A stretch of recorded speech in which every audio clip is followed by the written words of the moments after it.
Egan Bernal estuvo a punto de quedarse en los 14 kilómetros más largos del año. Y mientras todos hablan de quién ganó la etapa, nadie está preguntando lo que de verdad importa. ¿Por qué Vingegaard no movió un músculo? Terminó apenas 10 segundos del liderato y dijo que el verdadero Giro apenas empieza. Bernal cedió. Lo dejaron ir, llegó a perder 20 segundos en pleno ascenso al Cozzotuno, con todo el equipo Movistar tirando a muerte por un corredor venezolano que de la noche a la mañana se convirtió en la apuesta grande de una de las escuadras más históricas del ciclismo. Y Vingegaard miraba desde el grupo sin tocar un pedal extra, guardando algo que ningún medio en México ni en Colombia está calculando todavía. En este video te voy a contar qué pasó de verdad en esa subida, por qué el sufrimiento de Bernal dice más sobre el estado de la carrera que la victoria de Narváez.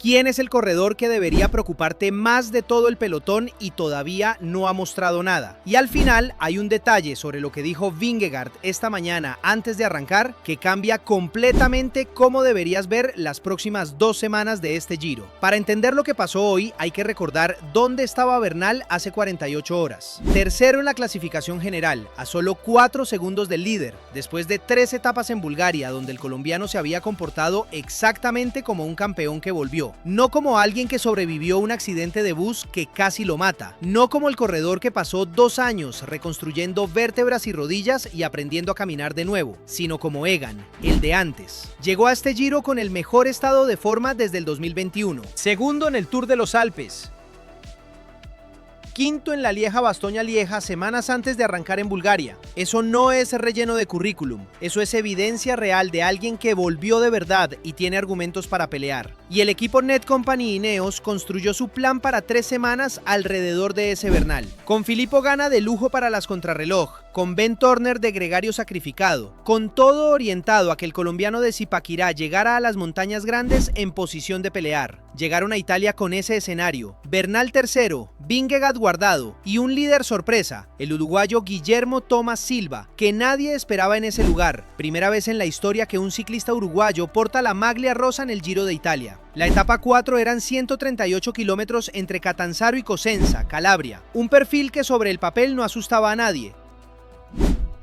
Una sola dificultad catalogada, el Cozzotuno, puerto de segunda categoría, 14.5 kilómetros al 5.9% de pendiente media. No es el Blockhaus, no es el Zoncolan, es un puerto de segunda, pero lo que hizo Movistar en esa subida fue una declaración de guerra que nadie esperaba y que tiene una capa debajo que ningún medio hispanohablante está contando hoy. Fíjate en esto, Movistar llegó a este Giro con Orluis Aular como carta para los sprints. Aular, un corredor venezolano de 28 años, ponchor velocista, que en el Giro del año pasado había terminado tercero en 2 llegadas masivas y nada más. El plan oficial, el que Movistar presentó en su comunicado de prensa hace una semana, era claro. Enric Mas para la clasificación general, Aular para las etapas planas. 2 objetivos distintos, 2 hombres distintos, 2 misiones distintas. Pero lo que hizo Movistar hoy en el Cozzotuno no tuvo nada que ver con eso.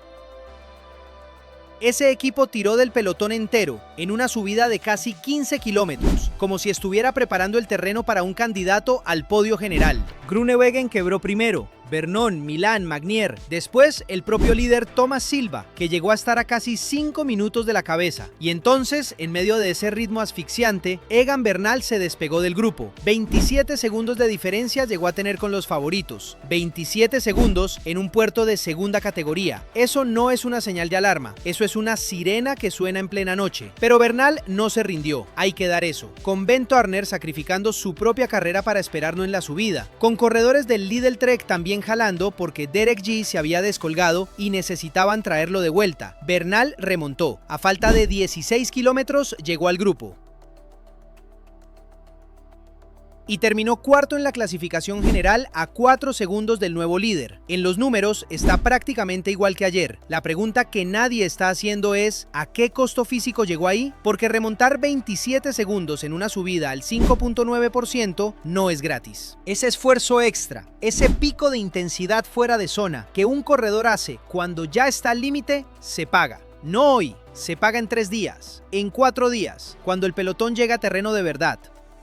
Y aquí viene la parte que tiene doble fondo. Esa táctica de Movistar, ese tren para aular en una etapa que no debería ser de sprint sino de selección, tiene una explicación que ningún periodista está mencionando todavía. El plan no era solo ganar la etapa, el plan era desgastar, destruir a los hombres del top 5 antes de las montañas grandes.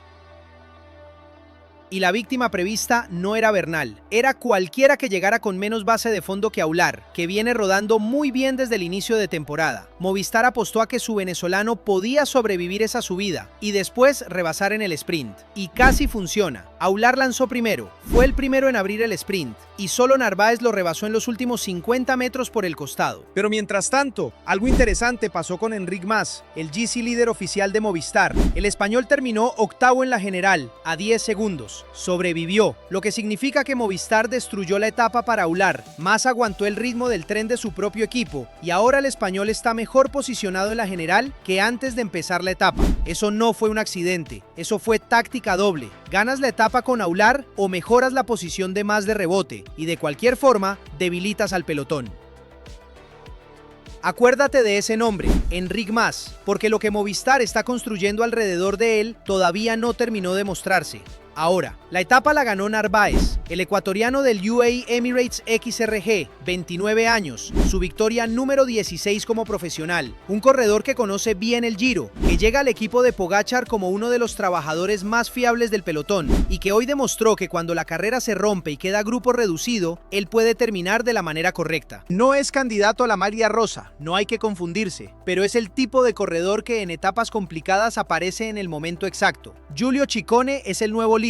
El italiano de Lidl Trek queda de rosa por las bonificaciones, llegó tercero, sumó puntos en el kilómetro Red Bull y matemáticamente se puso al frente con 4 segundos sobre Jan Christen y Florian Stork. Bernal cuarto, también a 4.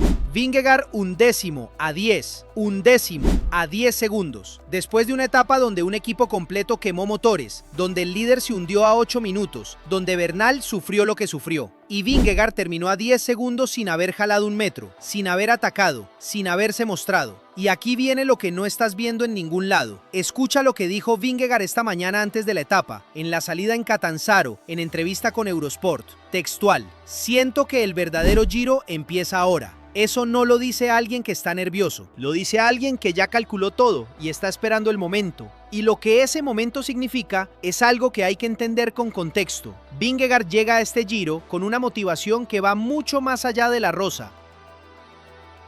Tiene 2 Tours de Francia y una Vuelta a España. Le falta el Giro. Si lo gana, entraría al grupo más exclusivo del ciclismo mundial, los 7 corredores en la historia que han ganado las 3 grandes vueltas: Merckx, Anquetil, Hinault, Gimondi, Nibali, Contador, Froome. Ese es el club al que quiere pertenecer y viene a este Giro sin haber mostrado las cartas en ninguna etapa todavía. Y a mí eso me hace acordar de algo. En el 2012, cuando Wiggins ganó el Tour, mucha gente se preguntaba por qué Froome no atacaba, por qué se quedaba atrás, por qué no hacía nada vistoso. La respuesta la dio en la montaña, en una subida donde Wiggins no pudo responder. Froome fue letal exactamente cuando decidió serlo, no antes. Vingegaard tiene ese gen. Puede estar en el top 10 3 semanas sin hacer absolutamente nada visible, y cuando decida que es el momento, la carrera se parte en 2.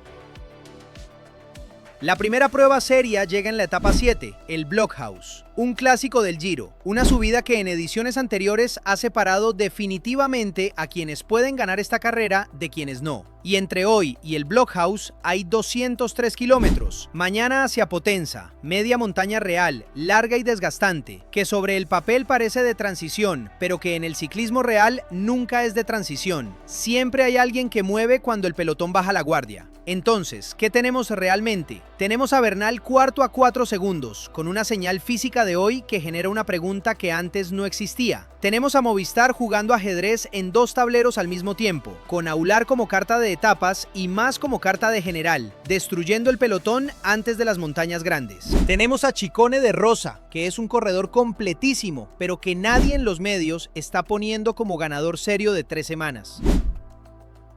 Y tenemos a Vingegaard, undécimo, callado, fresco, esperando.